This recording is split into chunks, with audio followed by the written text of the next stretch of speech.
To show FF times with me Nadhiya and நான் உங்கள் Vijay Hari. S Hari, எப்போ போல அப்டேட்ஸ் வந்து டெய்லி எடுத்துட்டு வரோம். இன்னைக்கும் வந்து நிறைய அப்டேட்ஸ் வந்து சுவாரஸ்யமா எடுத்துட்டு வந்திருக்கோம். அது ஒன் பை ஒன்னா சொல்லலாம். ஃபர்ஸ்ட் அப்டேட் வந்து ஹரி உங்களுக்காக கொடுப்பாங்க. ஓகே, இப்போ ஃபர்ஸ்ட் அப்டேட் யாரை பத்தி என்ன அப்படின்னு பாத்தீங்கன்னா குட் பேட் அக்லி அந்த படத்துல தான் வந்து கிடைச்சிருக்கு. விடாமுயற்சி இல்லையா? விடாமுயற்சி ஷூட்டிங் போனாதான் அப்டேட் கிடைக்கும். இப்போ இது முடிச்சிட்டு தான் அவர் போவாரு. சரி, ஓகே. இப்போ அதுல என்ன அப்டேட் அப்படின்னு கேட்டீங்கன்னா ஹைதராபாத்லாம் ஷூட் போயிட்டு இருக்கு அப்படின்றது எல்லாருக்குமே தெரிஞ்ச விஷயம் இல்லையா? இப்போ ஹைதராபாத் ஷெட்யூல் வந்து முடிய போதான், கூடிய சீக்கிரத்துல வந்து ரேப் பண்ண போறாங்க. இப்போ அதை முடிச்சுட்டு எங்க போறாங்க அப்படின்னா நிறைய அதர் கண்ட்ரிஸ் வந்து சூஸ் பண்ணியிருக்காங்கன்னா மெயினா வந்து ஜப்பான்ல கூட ஷூட் வைக்கிறதுக்கான வாய்ப்பு இருக்கு அப்படிலாம் சொல்லிட்டு இருக்காங்க. ஏன்னா அந்த காஸ்டியூமே பார்த்தீங்கன்னா ஒரு மாதிரி ஜப்பான் டான் மாதிரி தான் இருப்பாரு.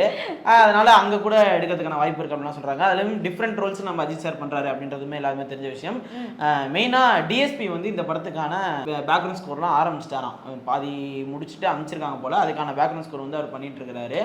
இப்போ இந்த குட் பேட் அக்லி எவ்வளவு சீக்கிரம் ரெடி ஆகி ரிலீஸ் ஆகணுமோ அதுக்கு வேகமா வேலை பார்த்துட்டு இருக்காங்க அப்படின்ற மாதிரியே சொல்லலாம். ஓ, நீ சொல்லும் போதே வந்து பேக்ரவுண்ட் ஸ்கோர்ல நம்ம டிஎஸ்பி பயங்கரமா போட்டுட்டு இருக்காரு போல. ஆமா, வெறித்தனமா ரெடி ஆயிட்டு இருக்கு நம்ம குட் பேட் அக்லி. அப்படியே இந்த எக்ஸ்பிரஸ் ட்ரெயின் எப்படி போகுமோ அந்த வேகத்துல போயிட்டு இருக்கு போல. ஓகே மக்களே, பொறுத்து இருந்து பார்க்கலாம். அடுத்த அப்டேட் வந்து குட் பேட் அக்லி இருந்து ஏதாவது கிடைக்குதா அப்படின்றத வெயிட் பண்ணி பார்க்கலாம். ஓகே, அடுத்த அப்டேட் யாரை பத்தி என்ன அப்படின்னு பாத்தீங்கன்னா கூலி அந்த படத்துல இருந்தா எனக்கு அப்டேட் கிடைச்சது. அவர்தான் சொல்லிட்டாரு ஜூன் 10 வந்து ஷூட்டிங் போறோம் அப்படின்ட்டு. அது மட்டும் தான், வேற என்னென்ன இருக்குன்னு இல்லையா? சரி, ஓகே, சொல்லு. கோவப்படாதே சொல்லுங்க மேடம். ஓகேங்க, நான் கோவப்படாம சாந்தமா சொல்றேன். என்ன அப்டேட் அப்படின்னு பாத்தீங்கன்னா முதல் கட்ட படப்பிடிப்பு எடுக்க போறதா வந்து ஒரு தகவல் கிடைச்சிருக்கு. எங்க எடுக்கலாம்ன்ற ஒரு பிளான்ல இருக்காங்க அப்படின்னு பாத்தீங்கன்னா சென்னை அண்ட் ஹைதராபாத். ஹைதராபாத்ல தான் இது இருக்கு, ராமோஜி ஃபிலிம்ஸா? எஸ், மேபி அங்க எடுக்க வாய்ப்புகள் இருக்கு.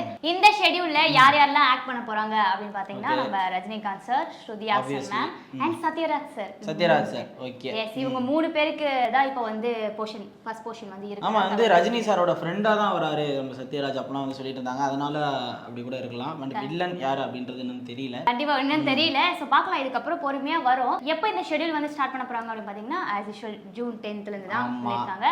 சோ வெயிட் பண்ணி பார்க்கலாம். அடுத்தது நம்ம லோகேஷ் கனகராஜ் என்னென்ன கேஷ் உள்ள இறக்க போறாரு, என்ன சம்பவம் பண்ண போறாரு அப்படின்றத பொறுத்திருந்து பார்க்கலாம். ஓகே, இப்போ அடுத்த அப்டேட் யாரை பத்தி என்ன அப்படின்னு கேட்டீங்கன்னா எஸ்டிஆர் 48 அந்த படத்துல இருந்து ஒரு அப்டேட் கிடைச்சிருக்கு. அது ஏன் கிடைச்சிருக்குன்னு ஒரு டவுட். ஏன்னா அந்த படம் நடக்குமா நடக்காதா, எடுப்பாங்களா எடுக்க மாட்டாங்களா அப்படின்ற சந்தேகம் வந்து போயிட்டே இருந்துச்சு. ஏன்னா வந்து நடுவுல நிறைய எஸ்டிஆருக்கு வந்து நிறைய இஷ்யூஸ்லாம் நடந்துச்சு இல்லையா? அப்புறம் வந்து அந்த டைரக்டருக்குமே வந்து ஒரு இஷ்யூ நடந்துச்சு. அதனால இந்த படம் நடக்குமா இல்ல டிராப் ஆயிடுச்சு அப்படிலாம் சொல்லிட்டு இருந்தாங்க. இப்போ என்ன அதுல சுவாரஸ்யமான அப்டேட் அப்படின்னு கேட்டீங்கன்னா இப்போ தக் லைஃப் போயிட்டு இருக்கு நம்ம எஸ்டிஆருக்கு.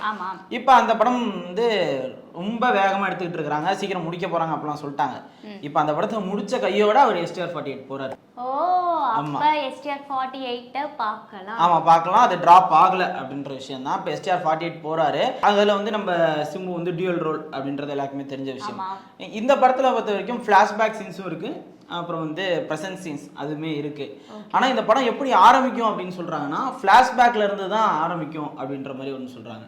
முதல்ல பிரசன்ட்ல இருந்து அதுக்கப்புறம் நடுவுல ஒரு கதை சொல்லி ஃபிளாஷ்பேக் போகும் இல்லையா? இது அப்படி கிடையாது. இது ஃபிளாஷ்பேக் சீன்ஸ் ஆரம்பிச்சதுக்கு அப்புறம் தான் பிரசன்ட்டுக்கு போகும் அப்படின்ற மாதிரி ஒரு கதை எழுதி வச்சிருக்கிறாரு. அதுவும் பயங்கரமா இருக்கும் அப்படிலாம் சொல்லிட்டு இருக்காங்க. நம்ம எஸ்டிஆரை வந்து வேற மாதிரி காட்டணும், அவருக்கு வந்து நிறைய பொட்டன்ஷியல் இருக்கு அப்படின்றது சொல்ற மாதிரி ஒரு படமா இருக்கும் அப்படின்னு நான் நினைக்கிறேன். அது மட்டும் இல்லாம எஸ்டிஆர் 48ல சில போர்ஷன்லாம் வந்து நம்ம சிம்பு சார் வந்து எங்க வர போறாரு, ஐயோ அவரு எங்க வந்தாரு, இப்பயும் எங்க தான் இருக்காரு, அது வேற விஷயம். ஆனா வந்து அந்த நம்ம அந்த போஸ்டர்லயே பாத்துறோம், அந்த லாங் ஹேர் வச்சிட்டு ஒரு மாதிரி ராஜா அந்த மாதிரி ஒரு கெட்டப். இந்தியன் 2 நினைக்கிறேன், அந்த ஆடியோ லான்ச் கூட சிம்பு வந்திருந்தாரு. ஆமா, அது கூட அது தக் லைஃப் லுக். பட் எஸ்டிஆர் 48ல வந்து அதே லாங் ஹேர் தான், பட் வந்து பியர்டு வச்சிருப்பாரு. ஆனா பியர்டு இல்லாம ஒரு யங் லுக்லயுமே வரதுக்கான வாய்ப்பு இருக்கு அப்படின்னு சொல்லிட்டு இருக்காங்க. பார்க்கலாம். எஸ்டிஆர் 48 சீக்கிரம் தக் லைஃப் முடிச்சு ஆரம்பிச்சு ஒரு மிகப்பெரிய ஒரு படமா உருவாகி ரிலீஸ் ஆகி ஒரு பேன் இண்டியா ஸ்டாரா திருப்பி சிம்பு வருவாரு அப்படின்றதெல்லாம் வெயிட் பண்ணி பார்க்கலாம். ஓகே, அடுத்த அப்டேட் யாரை பத்தி என்ன அப்படின்னு பாத்தீங்கன்னா மம்முட்டி அவரோட அடுத்த படத்தை பத்தி தான் எனக்கு ஒரு அப்டேட் கிடைச்சிருக்கு. என்ன அப்படின்னு பாத்தீங்கன்னா ஜிவிஎம் தான் வந்து மம்முட்டியை வச்சு எடுக்கிறாரு அப்படின்றது நமக்கு ஏற்கனவே தெரியும். சொல்லியிருந்தாங்க.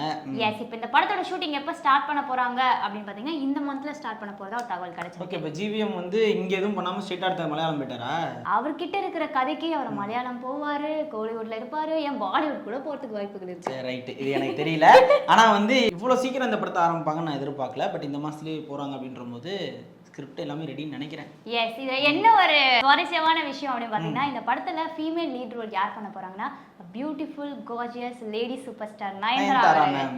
எஸ் அவங்க தான் பண்றாங்க. ஸோ மம்முட்டி அவர்களும் நயன்தாரா அவங்களும் 2 பேரோட பேர் வந்து ஒரு சூப்பரான ஆமா பேர். இப்பதான் நயன்தாரா மேம் இந்த டூர்லாம் போயிட்டு இருக்காங்க, நிறைய போட்டோஸ் வந்து சோஷியல் மீடியால செம்ம வைரல். இப்போ இதை முடிச்சுட்டு அங்க போறாங்களான்றது அப்படி தெரியல. அது மட்டும் இல்லாம இந்த படத்தை வந்து யார் ப்ரொடியூஸ் பண்றாங்க அப்படின்னு பாத்தீங்கன்னா மம்முட்டி அவரோட ப்ரொடக்ஷனே வந்து ப்ரொடியூஸ் பண்றாங்க. மம்முட்டி ஒரு படத்தை ப்ரொடியூஸ் பண்றாரு அப்படின்ற போது அந்த கதை வந்து பயங்கரமா இருக்கு அப்படின்னு தான் சொல்லலாம். ஏன்னா கண்டிப்பா. ரீசெண்டா அதை காதல் திக்கோர் அவரோட படத்தை அவரே தான் ப்ரொடியூஸ் பண்ணியிருந்தாரு. அது பயங்கரமா அங்க மலையாளத்துல பயங்கரமா போச்சுன்னே சொல்லலாம். ஸோ வந்து வெயிட் பண்ணி பார்க்கலாம். மம்முட்டி அண்ட் நயன்தாரா மேம் 2 பேரும் வந்து சேர்ந்து அதுவும் ஜிவிஎம்மோட டைரக்ஷன்ல டைரக்ஷன்ல ஹாரிஸா ஏஆர் ரஹ்மானா மியூசிக் தான் தெரியல, அதுதான் பட் யாரு என்னன்றது லேட்டரா சொல்லுவாங்கன்னு நினைக்கிறேன். ஸோ வெயிட் பண்ணி பார்க்கலாம் நம்ம ஜிவிஎம் வந்து என்னென்ன காஸ்ட்லாம் உள்ள கொண்டு போக போறாரு. ஆமா இங்க தமிழ்நாட்டுல இருந்து கொண்டு போறாரா இல்ல மலையாளத்திலேயே சில பேரை வச்சு அப்படி எடுக்கிறாரா அப்படின்றதெல்லாம் தெரியல. கண்டிப்பா அது மட்டும் இல்லாம இன்னும் மியூசிக் யாரு அப்படின்றது இப்போ வரைக்குமே தெரியல. ஆனா கண்டிப்பா நம்ம ஏஆர் ரஹ்மான் இல்லனா ஹாரிஸ் இவங்க 2 பேர்ல யாராவது ஒருத்தர் தான் இருப்பாங்க. ஓகே இப்போ அடுத்த அப்டேட் யாரை பத்தி என்ன அப்படின்னு கேட்டீங்கன்னா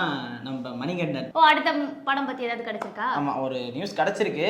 ஏன்னா வந்து குட் நைட் அப்புறம் லவர் அப்படின்னா ஒரு படம் நடிச்சு அவருக்கான ஆடியன்ஸ் வந்து அவர் உருவாக்கிட்டாரு அப்படின்னே சொல்லலாம். கண்டிப்பா. இப்ப அடுத்த படம் வந்து நம்ம பாரஞ்சித் தான் ப்ரொடியூஸ் பண்ண போறாரு நம்ம மணிகண்டனை வச்சு. ஓ அவர் ப்ரொடியூஸ் பண்றானா அப்ப டைரக்டர் யாரா இருக்கும்? டைரக்டர் யாரு அப்படின்னா அது வந்து ஒரு டெபியூட் டைரக்டர் அப்படின்ற மாதிரி சொல்லிட்டாங்க. அது நம்ம பாரஞ்சித்தோட ஐடியா கூட இருக்கலாம் அப்படின்ற மாதிரி நியூஸ் தான் போயிட்டு இருக்கு. ஆனா இன்னும் யாரு அப்படின்றது கன்ஃபார்ம் ஆகல.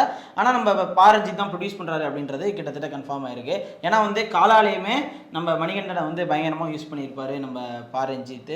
ஏன்னா ஒரு முக்கியமான கேரக்டர் காலால் அப்படின்னே சொல்லலாம். இப்ப ப்ரொடியூஸ் பண்றாரு அப்படின்ற போது கதையும் அவர் கேட்டிருப்பார். ஏன்னா வந்து நீலம்ல ஒரு கதை வந்து போகுது அப்படின்னாலே ஒரு சமூகம் சார்ந்து ஒரு முக்கியமான ஒரு கதையா இருந்தா மட்டும் தான் அவங்க ப்ரொடியூஸ் பண்ணுவாங்க. அப்ப இந்த படம் ப்ரொடியூஸ் பண்றாங்க அப்படின்ற போது மணிகண்டன் ஜெய்பீமுக்கு அப்புறம் இன்னொரு முக்கியமான ஒரு படம் பண்றாரு அப்படின்னு தான் சொல்லலாம். சரி அது என்ன மாதிரியான கதை எப்படி வரப்போகுது அப்படின்றதெல்லாம் வெயிட் பண்ணி பார்க்கலாம். ஓகே அடுத்த அப்டேட் யாரை பத்தி என்ன அப்படின்னு பாத்தீங்கன்னா டிராகன் அந்த திரைப்படத்துல இருந்தா எனக்கு ஒரு அப்டேட் கிடைச்சிருக்கு. இந்த படத்துல யார் ஃபீமேல் லீட் ரோல் பண்ண போறாங்க அப்படின்னு பாத்தீங்கன்னா அனுபமா பரமேஸ்வரி அப்படின்ட்டு சோஷியல் மீடியால பயங்கரமா போயிட்டு இருக்கு. ஆனா என்ன கிட்டத்தட்ட கன்ஃபார்ம் ஆகல. சோஷியல் மீடியால அவங்க தான் அப்படின்ற மாதிரி சொல்லிட்டு இருக்காங்க. அடுத்த படத்துக்கு தான் மமிதா பைஜுவோ என்ன அப்படின்னு போயிட்டு இருக்கு. பட் இந்த படத்துல அனுபமா அப்படின்னு சொல்லிட்டு இருக்காங்க. மெயினா நம்ம விஜய் சித்து பிளாக்ஸ்ல இருந்து நம்ம ஹர்ஷத்தும் நம்ம சித்துவனும் இருக்காங்க அப்படின்றது தெரியும். இன்னும் அதுலேருந்து எந்த ஒரு அப்டேட்டும் வரல. அவங்க வந்து எந்த மாதிரியான ரோல் பண்ணுறாங்க, இது இந்த காலேஜ் செட்டப் வைபா, ஏன்னா அந்த அனௌன்ஸ்மெண்ட் வீடியோவும் அப்படி தான் இருந்துச்சு. இந்த மாதிரி கதை அப்படின்றதும் தெரியல. லவ் ஸ்டோரியா ஆக்ஷன் ஃபிலிமா, ஏன்னா அஸ்வத் மாரிமுத்து ஃபர்ஸ்ட் படம் பயங்கரமாக பண்ணிட்டாரு ஓமே கடவுளே அப்படின்ட்டு. இப்போ இந்த படத்தை எப்படி இருக்க போறாரு அப்படின்றதெல்லாம் தெரியல. சரி ஓகே பார்க்கலாம். ஏன்னா பிரதீப் வந்து காலேஜ் ஸ்டூடெண்ட் அவரை பத்தின விஷயம் மட்டும் தான் வந்திருக்கு. பட் இப்போ ஏதோ ஹீரோயின் சொல்றாங்க, பட் அவங்களா அப்படின்ற ஒரு டவுட்டும் வேற போயிட்டு இருக்கு. இன்னும் கன்ஃபார்ம் ஆகல. ஸோ வெயிட் பண்ணி பார்க்கலாம் யாரெல்லாம் வந்து உள்ள வர போறாங்க. அது மட்டும் இல்லாம இருக்கிற கேரக்டர்ஸ் வந்து என்னென்ன ரோல்லாம் ப்ளே பண்ண போறாங்க அப்படின்றத பொறுத்திருந்து பார்க்கலாம். ஓகே இப்போ நம்ம ஷோவோட லாஸ்ட் அப்டேட் என்ன அப்படின்னு கேட்டிங்கன்னா நேற்றே சொல்லியிருப்போம் அந்த ரீலீஸ் கல்ச்சர் திருப்பி வந்துகிட்டே இருக்கு. இப்போ நம்ம விஜய் சார் பர்த்டே ஒட்டி நிறைய படங்கள் ரிலீஸ் ஆக போகுது. என்னென்ன படங்கள் இப்போ வரைக்குமே பேச்சுகள் அடிப்படுது அப்படின்னு பார்த்தீங்கன்னா 4 படங்கள். என்னென்ன படம் சொல்லு? ஃபர்ஸ்ட் வந்து துப்பாக்கி, ஓகேவா, ரெண்டாவது வந்து போக்கிரி, அப்புறம் அழகிய தமிழ் மக்கள். இந்த 3மே வந்து ஜூன் 21 வந்து ரீரிலீஸ் பண்ணலாம் அப்படின்ற ஒரு ஐடியால போட்டுருக்காங்க. பட் ஒரு படம் வந்து ஜூன் 22, ஆனா அது நம்ம இங்க இல்ல. அது எந்த படம் உங்களுக்கு தெரியுமா? மாஸ்டர் அந்த படத்தை வந்து ஓவர்சீஸ்ல வந்து ரிலீஸ் பண்றதுக்கு ரெடியா இருக்காங்க அப்படின்ற மாதிரி போயிட்டு இருக்கு. எஸ் ஏன்னா இந்த 3 படம் வந்து நம்ம தமிழ்நாட்டுல வந்து ரிலீஸ் பண்றாங்க. பட் இது மட்டும் ஓவர்சீஸ். இப்படிதான் சார் அஜித் சார் பர்த்டேக்கும் பண்ணாங்க. மங்காத்தா வந்து ஓவர்சீஸ் ரிலீஸ் பண்ணி இங்க வந்து தீனா ரிலீஸ் பண்ணிருந்தாங்க. பட் தீனாவுமே பயங்கரமா போச்சு. இப்போ அதே மாதிரி மாஸ்டர் அங்க ரிலீஸ் பண்றாங்க. பட் இங்க வந்து கில்லி நல்ல ரிலீஸ் ஆயிடுச்சு. இப்போ அடுத்து விஜய் சார் படங்கள்லாம் வருது. விஜய் சார் பிறந்த நாள் ஒட்டி இப்போ நாங்க சொன்ன படங்கள்லாம் ரிலீஸ் ஆனா நல்லா இருக்குமா, இல்ல உங்களுக்கு ஏதாவது படங்கள் இருக்கா அப்படின்றதெல்லாம் கமெண்ட் செக்ஷன்ல சொல்லுங்க. அது ஏதாவது பார்த்து நம்ம பேசிக்கலாம். இல்ல அவங்களே தான் பார்ப்பாங்கல்ல, ஏதாவது வீடியோ பார்த்துட்டு ஆஹா இதெல்லாம் மக்கள் வந்து இது பண்றாங்க யோசிப்பாங்க. சோஷியல் மீடியா கூட தான் இருக்காங்க என்னென்ன படம் வந்து தளபதி பர்த்டே அன்னைக்கு வந்து ரிலீஸ் பண்ணலாம் அப்படிட்டு. சோ வந்து நீங்க போட்டுட்டே இருங்க. எனக்கு தெரிஞ்சலாம் குஷி பண்ணலாம். குஷி பயங்கரமா இருக்கும். எஸ் குஷி நல்லா தான் இருக்கும். போக்கிரி அழகிய தமிழ் போக்கிரி அழைத்தவங்கலாம் பயங்கரமா இருக்கும். பட் குஷி அப்புறம் சச்சின் அதெல்லாம் வந்து சாமிங் பாயா இருக்கக்கூடிய விஜய் சார் பாய் சாமிங் பாய் சொல்லலாம். சரி சொல்லலாம். சோ பார்க்கலாம் நம்ம தளபதி பர்த்டே அன்னைக்கு எத்தனை படம் யாருன்னா எத்தனை படம் நீங்க லைன்ல வைக்கிறீங்கன்னு தெரியல. சோ இத்தனை படங்கள்லயும் எது வந்து ரிலீஸ் பண்ண போறாங்க அப்படின்றத பொறுத்திருந்து பார்க்கலாம். ஓகே இதோட எல்லா அப்டேட்ஸும் முடிஞ்சிச்சு. இதோட நம்ம க்ளோஸ் பண்ணிக்கலாமா? எஸ் பண்ணிடுங்க. இதே மாதிரி உங்களுக்கு வந்து நிறைய அப்டேட்ஸ் வந்து பார்த்து தெரிஞ்சுக்கணும் அப்படின்னா மறக்காம நம்ம ஃப்ரைடே ஃபேக்ஸ் சேனல் வந்து சப்ஸ்கிரைப் பண்ணிக்கோங்க. அது மட்டும் இல்லாம உங்களுக்கு பிடிச்ச ஹீரோ ஹீரோயின்ஸ் அண்ட் டைரக்டர்ஸ் இவங்கள பத்தி ஏதாவது அப்டேட் தெரிஞ்சுக்கணும் அப்படின்னா மறக்காம நம்ம கமெண்ட் செக்ஷன்ல போட்டுடுங்க. எங்களால முடிஞ்ச அளவுக்கு அந்த அப்டேட் சேகரிச்சு கண்டிப்பா உங்கள்ட்ட வந்து கொடுக்குறோம். Until then உங்கள்ட்ட இந்த வீடியோ வருவது நான் உங்கள் விஜய் ஹரி. நான் உங்க விஜய் நத்யா. தேங்க்யூ.